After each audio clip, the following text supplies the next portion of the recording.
তারেক রহমান সাহেব আজকে প্রধানমন্ত্রী, এই যে রেল ব্যবস্থা আজকে ধ্বংস, এই রেল ব্যবস্থাকে আধুনিক করার জন্য, এই নতুন প্রজন্মের জন্য উনি রেলকে আধুনিক করার চেষ্টা করছেন।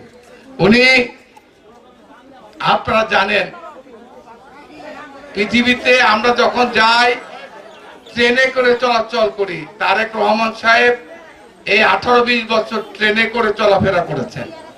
এই তারেক রহমান সাহেব, আমরা যে জনশক্তি, জনগোষ্ঠী আমাদের, আগামী দিনে রেল ছাড়া আমাদের কোনো বিকল্প নাই।